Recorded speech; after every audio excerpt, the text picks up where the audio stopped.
Varvara Hamianin, Putri Duta Besar Ukraina untuk Indonesia Vasil Hamianin, menceritakan kengerian serangan militer Rusia ke negaranya.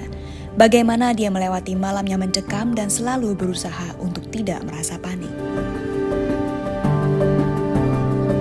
There was explosion like near our houses, and everyone heard it and everyone saw it because it's like a small city.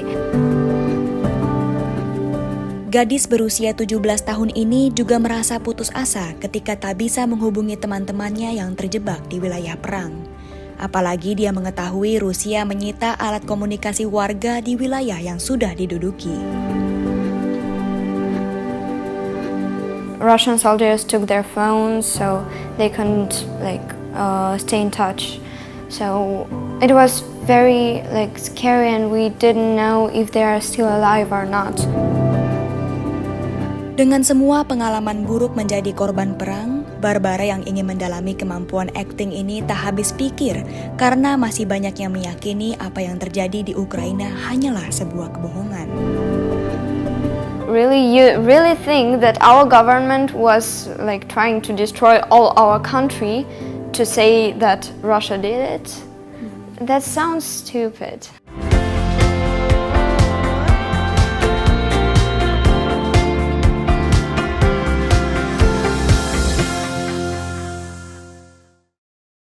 Sahabat Liputan 6, kembali lagi bersama saya Ratu Sria Sumirat di Bincang Liputan 6. Kali ini kita ada sosok yang menarik, yaitu Putri dari Duta Besar Ukraina untuk Indonesia, Varvara Hamianin. Langsung saja kita sapa karena orangnya sudah duduk di sebelah saya nih. Hello Varvara, how are you doing today? Hi, I'm fine as it could be in this situation. Okay, I see then. Varvara, I like your hair. Why did you color it blue today? I don't know, I just wanted to change something because it's kind of hard to concentrate inside yourself, so I'm just trying to find some colors in my life, so yes. Is it because blue, because of the flag of Ukraine? Actually kind of, because first of all I wanted to color my hair in two colors, but I didn't find yellow. And then I asked my sister to pass it from Ukraine for me, the blue one, and I actually love it. Okay then. Okay, Varvara, the thing is, I heard about your story when you were in Ukraine and you experienced the first time Russia invaded Ukraine. You experienced the war yourself, you saw it with your eyes, right?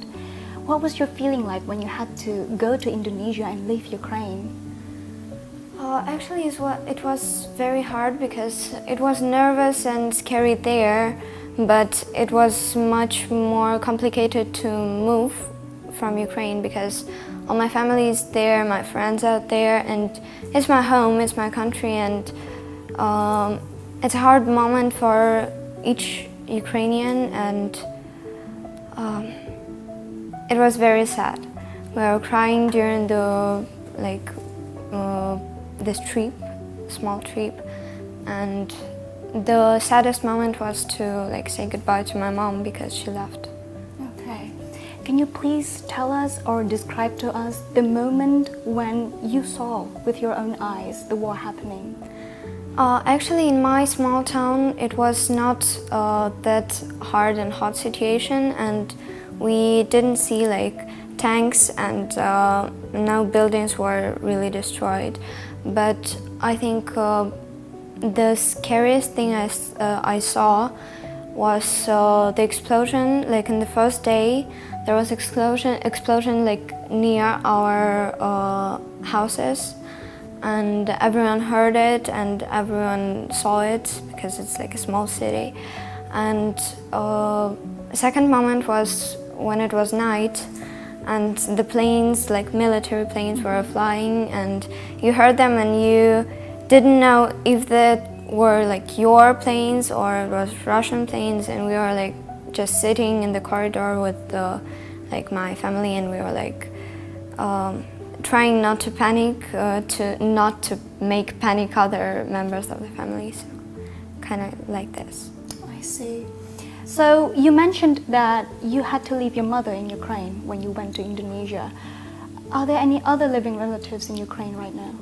Yes, actually the big part of my family is still there. It's my sister, who is a doctor, so she cannot leave because she wants to help my mom, my grannies, my animals, and they cannot leave Ukraine because there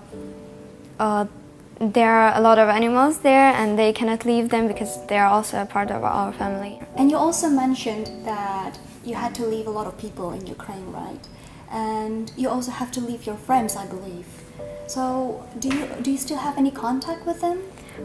Yes, luckily I have now, but in the first weeks and month of war, I had 2 of my friends in the occupation, in the occupied cities, and we didn't have any connect to them, so we were just sharing the information and asking everybody, but no one replied because no one knew where were they, and there was no internet, and Russian soldiers took their phones, so they couldn't stay in touch.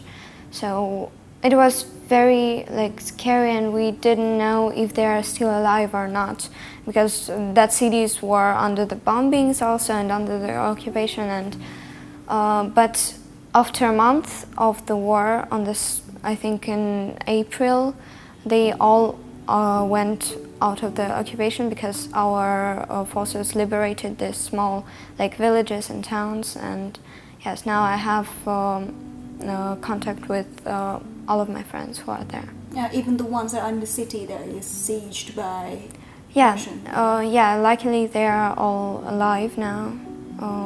I still have some friends in front line, so who are soldiers now, but we chat every day when they have the internet, and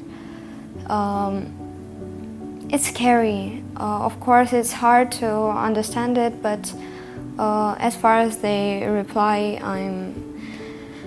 I can stay calm.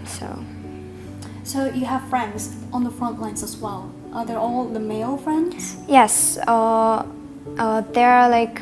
one of them is my friend, and some of them are my dad's friends. But I know this man, and yes, and I don't have female soldiers friends, but it's still hard because it's people who I knew and who I know, and when you realize all this situation, it's sometimes very hard. So you worry about them every day? Yes, and I'm trying to stay in touch, but sometimes it's impossible because it's hell now, right now, and yes. What is it that you remember the most, if you have any kind of memory regarding the war that is still etched in your mind, that made you feel really haunted by it? I think it's the sounds of explosions of the nearest towns, because we live in the Kiev suburbs, and there are a lot of small towns there, like Irpin, Bucha, Hostomel, who were destroyed by Russian soldiers, and we heard how these small towns were exploding, and this sound, it stays in my mind for every day, and I think I will never forget it, because even now when I'm in the safety and I know that nothing will happen, but when I hear the thunder, the sound is absolutely similar, and sometimes you're just standing here and you think, oh my God, what is happening? Yes. So just loud sounds like the thunder or fireworks, it reminds you of the bombing? Yeah, kind of, because sound is similar, and I think we will need a lot of time to cure this. To recover from this kind of trauma that you're feeling. Yes, and I mean, I know that my experience is not the worst one I could have. So, yes. But at least when you hear the thunder or something like that, you feel it in the back of your neck, right? Yeah, but it's it takes seconds to understand that everything's all right, but first thought is always oh my God, they came here back again, and like this. But let's take it back to before the war. What was it like in Ukraine before the war? Oh, I loved Ukraine before the war because our people are, I think, the kindest people ever, really, I ever met, because I visited a lot of countries, but only in Ukraine you just can come to a person and ask for a hug or something, and he will be very surprised, but he will give you this hug. And they are like very artistic, and I love our people, really. Ukrainians are very strong. And our country was always so beautiful. I mean, all this architecture and nature, the small villages which we visited all in the childhood to our grannies. And yes, Ukraine was a country masterpiece for me. It was. Oh, it's home for you. Yes, sure. Home sweet home for you is Ukraine. Yes. Despite having been to many countries, where else have you been? We lived in China for a couple of years when I was a little girl, and like visited many countries like Philippines, Thailand, some countries in Europe, and like many of them. Oh, so you can speak more than 2 languages, I believe. Yes, I can speak Mandarin, English, Ukrainian, and unfortunately Russian. Because, you know, in Indonesia we also have a lot of languages. So Indonesian people are very diverse, and I believe that you are very diverse yourself as a person. You can speak a lot of languages, you've been to many places, but despite all of that, your heart is still with Ukraine. Of course, because it's like the place where I grew up, where I got like dramatic experience and like first love and school and friends, and of course it's like all my life is there, and yes, I can't wait to go back. You can't wait to visit back your grannies, your mom. Yeah, sure. Do you have any good memories that you from your childhood that you want to share with us, probably? Maybe most part of Ukrainians have similar memories. It's like when you are a small child and you go back home from a small walk with your mother, for example, or like parents, and your granny is cooking like pie. I loved my grandmother's berry pie. And we were eating together and having tea, and it was, I don't have an exact memory, but I have this feeling which I remember, so it's more about warmth and family. Do you miss that? I mean, sometimes, but it's my childhood, and these things like went away, so I'm missing them sometimes, but it's like, I'm not forgetting, and I'm happy that I passed this period of my life, and I have another one which will be even better, I'm sure. So. I'm sure, I hope so. And I also heard that you like painting. And after the war in Ukraine, your choices of colors in painting have changed. Why is that? Actually, because I was trying, like, painting was saving me from my thoughts and all these feelings, and I was trying to put it all on the canvas so that to liberate like my feelings. And the colors of the war and pain are red, black, like dark colors, and actually most of my paintings have these 2 colors, red and black, and it's also the colors of flag, which our people use when as a symbol of fight, because it was used earlier, like it's historical important, and it was used by our Ukrainian army during fighting against the Soviet occupation, and now our people are using it as a symbol of fight for our freedom. So I think these colors are the most important now, and they're the only thing I can see now in this world. Why is it now that you went back into painting? I heard also that you started painting not too long ago, and now you started again. Is it because you want to show to the world through your paintings your experience of the war? Actually not. It was kind of strange because I started to paint. I mean, I love to paint, but I've never done it like in this. How to call it?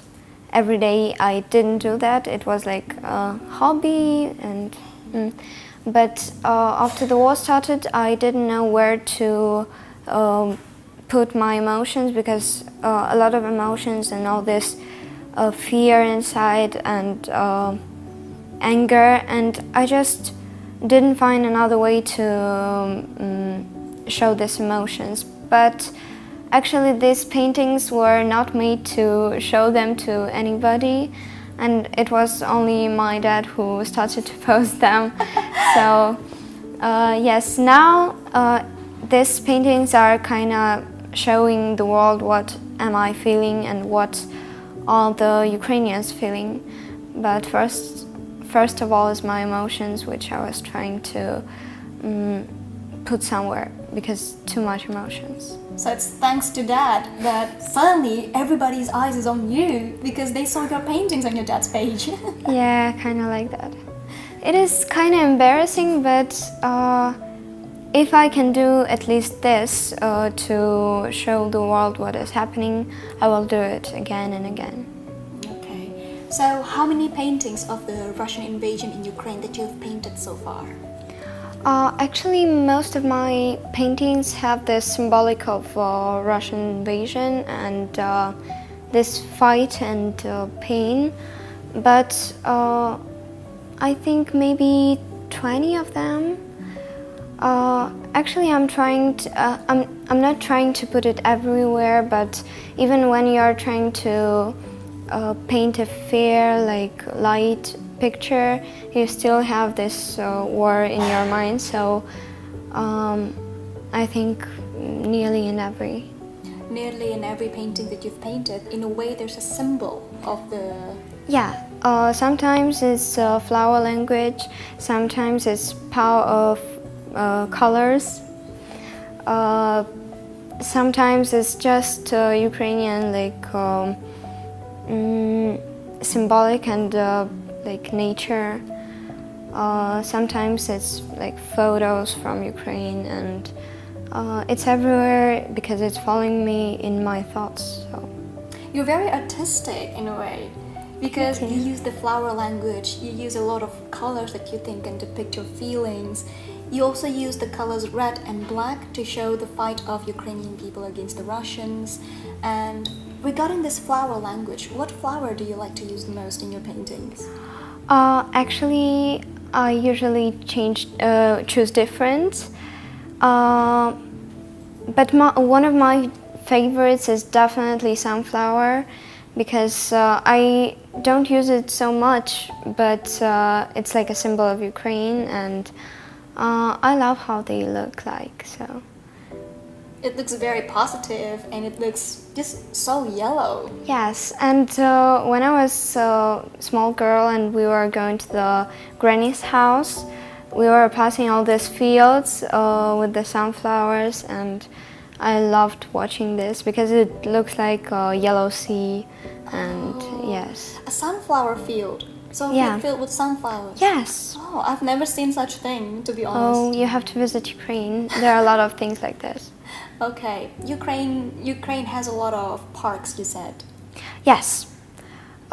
Usually Ukrainian youth is walking on the streets, in the parks, city center, because I don't know why there are so many parks in there, but I love to walk there because it's everything is green and calm, and sometimes there are street musicians who are playing, and families who are just walking, and parks are like peaceful life. Feels for me like I this. can just imagine the atmosphere. It must have been very peaceful, very calm, very homey in a way.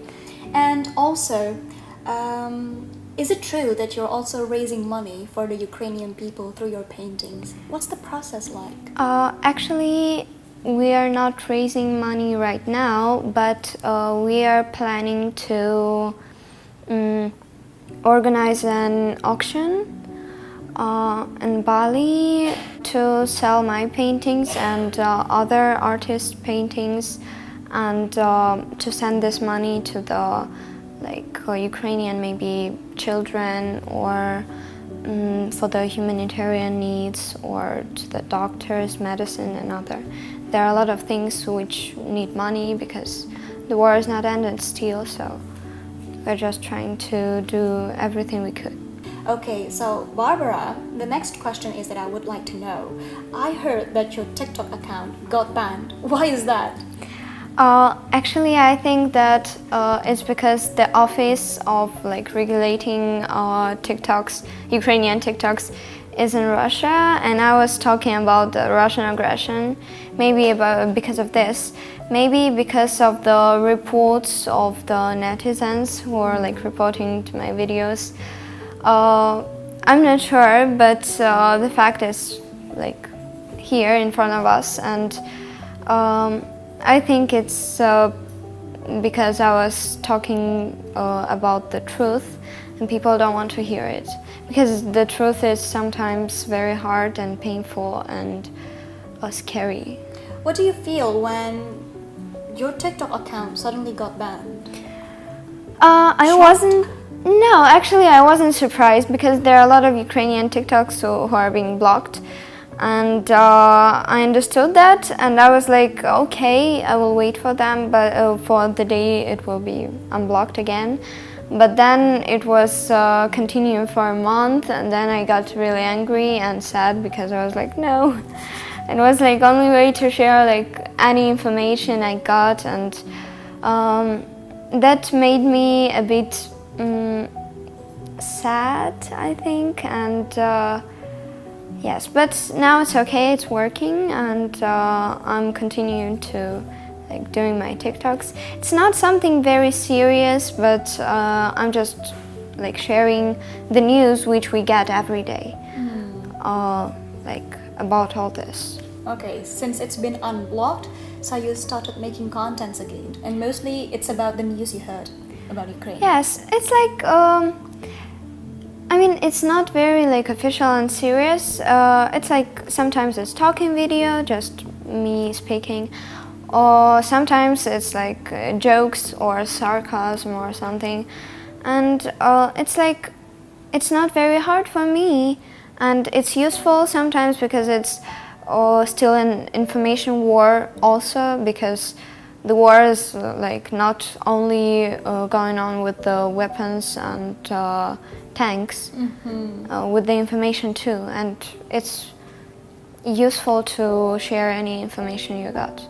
So one of the tools to fight is using information. Yeah, sure. Just reposting, sharing the information about the explosion and all these war crimes Russia did, about donates, where people can donate, and of course it's useful because Russia spends millions of dollars to create propaganda and to spread it, and of course every repost or every video, every small post is very important for us. Okay, so you want to bring awareness to people around the world about what's happening in Ukraine? Yes, and to pay their attention at this, because it's not only a war of Russia against Ukraine, it's a war of imperialism against democracy. So we have to pay attention for it, and if we won't stop Russia today, who will be next? What do you think the younger generation in Ukraine can do in this war? Actually, I have friends who are volunteering, and when I was in Ukraine, I wanted to be a volunteer, but there were a big queues there, and everyone wanted to do anything they could. So I was in the list of the volunteers, but I did nothing because they didn't call me because they were like, "We have enough people, sorry." And a lot of young people are doing some useful thing like making this masking, how do you call it? Is it like a gas mask or No, it's like masking, oh my god, I'm so sorry. It's okay. I'm sure that the language barrier is very present now. Doesn't matter. Okay. It's like masking costumes and... making costumes. The uniforms. Making uniforms. Not really uniforms. Okay. It's like to hide, uniform to hide, so that no one can see you. It's like a special... suit. Is it like kind of that? like this, but yes. Yeah. Some of them are like helping with bringing food to people who cannot go to the volunteer points to get it. But the most of our young people are sharing the information, of course. Going to the meetings in the European countries, for example, doing reposts, like telling. Even a small speech in a coffee shop is useful. So they are spreading the information, and it's very useful. You're only 17, but you've done so many things to help Ukraine. Oh, actually, I don't think it's enough, because it's until I can do at least something, I need to do it. Because it's like if each of us will do like a little thing, it will be a victory then from these little things. So. When do you think you can go back to Ukraine? Actually, I'm not sure because my parents are still very afraid of like this, and like the situation is still hard there. But I want to go there before leaving to the university, so that I can at least say goodbye to my friends and my family there. So maybe in the end of the summer, hopefully. But what do you want to say to people who don't believe that the war is happening right now? oh my god, a complicated question, because I don't understand how can you don't believe. I mean, so many people visited these places already. Independent sources, like independent journalists, independent like people, like stars and celebrities. A lot of photos from different points of Ukraine, from like different people, and a lot of stories told on the cameras. If you don't believe, I don't know what to tell you, really, because it's like this is what is happening right now. If you won't stop it, I don't think they will stop on Ukraine. If you don't believe in this, okay, continue not believing. What do you think people don't believe about it? Actually, Russian propaganda is usually moving this topic that Ukraine is creating so much fakes. And people are like watching this, and then they're watching Ukrainian news, and they're like, all of this is fakes. But it even sounds silly, because like you really think that we will destroy so many towns, so many cities, like our cities, and put like fake bodies. Fake bodies, and what? Really, you really think that our government was like trying to destroy all our country to say that Russia did it? That sounds stupid. I'm sorry, but it's... So what you want to underline to these people who don't believe in you is that there is no way that Ukraine is faking this. Yes, sure, because I mean it's it's not the thing you can fake, because this news,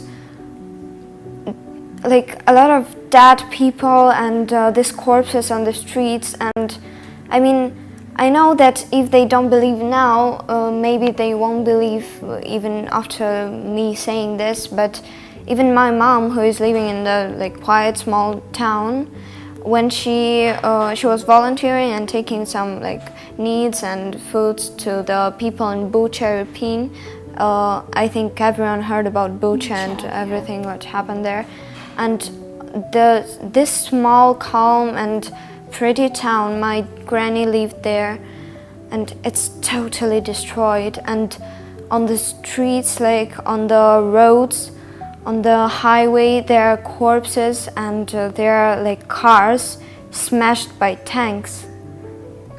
And it's not something you can fake just to, for what? What's the reason? Why? What's the point? I mean, if people are saying that they don't believe it and it's fake, it means that they don't want to believe. So you can only pray for them to one day understand your point of view.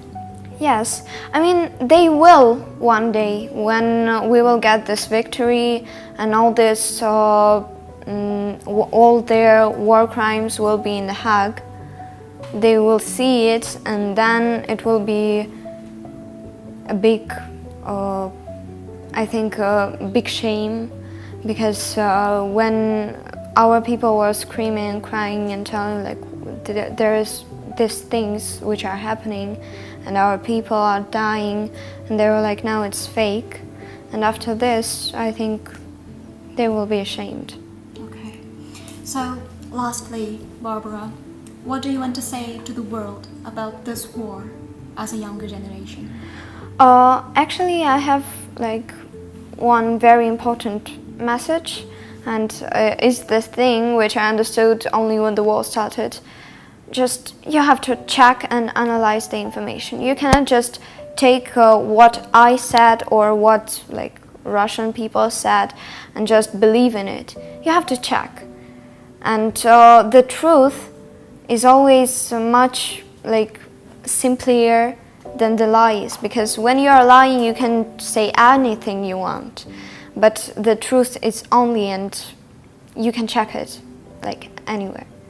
And this fight is not only for our home and our freedom, it's for our future, it's for the future of all the civilized world, because it's like a thing which is happening now in Ukraine is absolutely barbaric, and it's like returning back in the Second World War. Even after German Nazis, our country wasn't like that destroyed. And it is fight for freedom, for future, and for the truth. It's a fight for the truth. Okay, then I think that's all for today, Barbara. Thank you very much for talking with me. Thank you. Would you like to draw with me? Oh, sure. You want me to paint with you? Yes. Okay then. Okay, let's go paint. Sahabat Liputan 6, saya diajak untuk melukis bareng nih sama Barbara. Jadi kita akan ketemu lagi nanti ya. Okay, where can we paint? Just over here.